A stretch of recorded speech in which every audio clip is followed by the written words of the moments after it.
ঘৃণা বা অসন্তোষ এই অনুভূতিগুলো কিন্তু মনের উপর বিরাট একটা বোঝার মতো।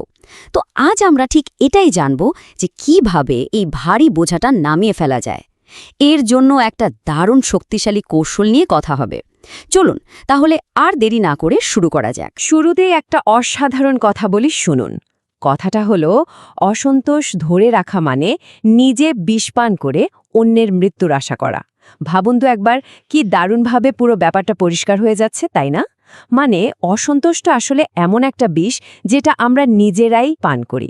আর এর সবচেয়ে বড় ক্ষতিটা কিন্তু তারই হয় যে এই অনুভূতিটা মনের মধ্যে পুষে রাখে। তো এই যে বিষের কথা বললাম, চলুন প্রথমে একটু গভীরে গিয়ে দেখি এই অসন্তোষ জিনিসটা আসলে কি, আর কিভাবেই বা এটা আমাদের মনে এতটা শক্ত করে গেঁথে যায়। ব্যাপারটা অনেকটা এরকম, যখন আমাদের সাথে কেউ খুব খারাপ ব্যবহার করে, অপমান করে বা আমাদের প্রতি কোনো অবিচার হয়, তখন মনে একটা তিক্ততা জন্মায়, একটা ক্ষোভ তৈরি হয়। মনে হয় আমার সাথে এমনটা হওয়ার কথা ছিল না। আর এই অনুভূতিটাই, এই তিক্ততাটাই জমতে জমতে একসময় ঘৃণায় রূপ নিতে পারে। এখন কথা হলো, এই যে অসন্তোষ, এটা কিন্তু একদমই নিরীহ কোনো ব্যাপার না। সত্যি বলতে কি, এটা আমাদের জীবনের পাঁচটা বড় দিকে মারাত্মক ক্ষতি করতে পারে। কি সে ক্ষতিগুলো? চলুন এবার সেগুলোই এক এক করে দেখে নেওয়া যাক। প্রথম যে ক্ষতিটা হয় সেটা হলো, এটা আমাদের মনের ক্ষতগুলোকে কখনো শুকোতে দেয় না। ব্যাপারটা অনেকটা ঘায়ের মতো। অসন্তোষ সেই ঘাটাকে সারাক্ষণ খুঁচিয়ে তাজা রাখে। ফলে আমরা আবেগগতভাবে কখনোই পুরোপুরি সুস্থ হতে পারি না। বারবার সেই পুরনো কষ্ট, পুরনো যন্ত্রণার স্মৃতিতেই আটকে থাকে।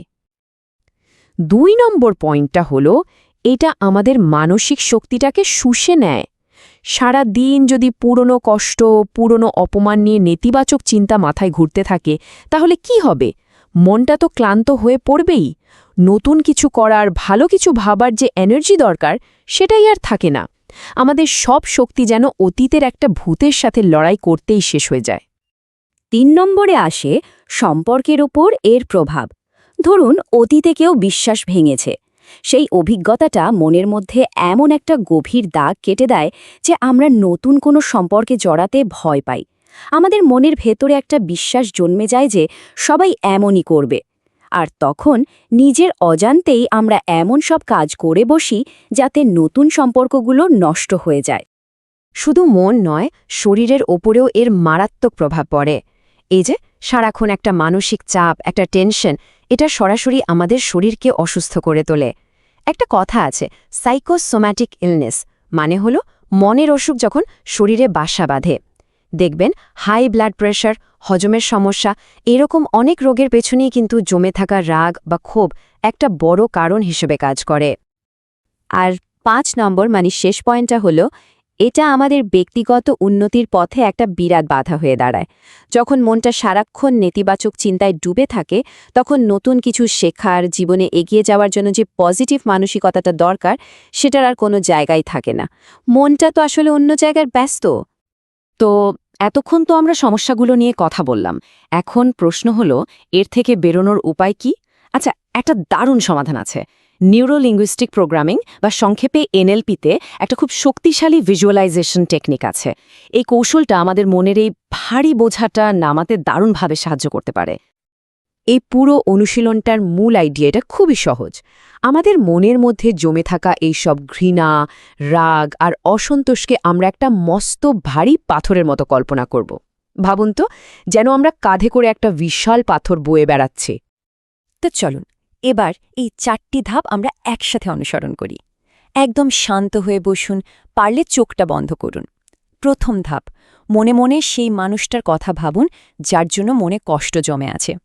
এবার কল্পনা করুন হাতে একটা পাথর ধরে আছেন, আর সেই মানুষটার বলা সমস্ত খারাপ কথা, তার করা সমস্ত অন্যায় কাজ, সব যেন ওই পাথরটা শুষে নিচ্ছে, আর পাথরটা ক্রমশ ভারী, আরও ভারী হয়ে উঠছে। এবার দ্বিতীয় ধাপ, কল্পনা করুন আকাশ থেকে অনেকগুলো সোনালি সুতো নেমে আসছে, আর সেই সুতোগুলি এসে আপনার হাতের ভারী পাথরটাকে খুব শক্ত করে সুরক্ষিতভাবে জড়িয়ে ধরছে। তৃতীয় ধাপ, এবার অনুভব করুন ওই সুতোগুলো পাথরটাকে ওপরের দিকে টানতে শুরু করেছে। আপনার হাত থেকে ওজনটা ধীরে ধীরে হালকা হয়ে যাচ্ছে। দেখতে থাকুন, পাথরটা ওপরে উঠছে, আরও ওপরে, যতক্ষণ না ওটা চোখের সামনে থেকে পুরোপুরি মিলিয়ে যায়, অদৃশ্য হয়ে যায়। আর শেষ ধাপ, যেই মুহূর্তে পাথরটা মিলিয়ে গেল, কল্পনা করুন আকাশ থেকে একটা অপূর্ব, স্নিগ্ধ, নিরাময়কারী আলো আপনার উপর ঝরে পড়ছে। আর সেই আলোয় আপনার সারা শরীর আর মন এক অদ্ভুত প্রশান্তি আর হালকা অনুভূতিতে ভরে উঠছে। আচ্ছা, এই যে বোঝাটা নেমে গেল, মনটা হালকা হলো, এর পরের ধাপটা কিন্তু খুব খুব জরুরি। আর সেটা হলো, এই যে কষ্টটা আমরা পেলাম, এই অভিজ্ঞতাটা থেকে আমরা আসলে কি শিখলাম, সেই লুকানো শিক্ষাটা খুঁজে বের করা। তো নিজেকে প্রশ্ন করতে হবে, এই যন্ত্রণা থেকে আমি কি শিখতে পারি? এই একটা প্রশ্নই কিন্তু আমাদের আবেগটাকে ছেড়ে দেওয়া আর সেই অভিজ্ঞতা থেকে জ্ঞান অর্জন করার মধ্যে একটা সেতু তৈরি করে দেয়।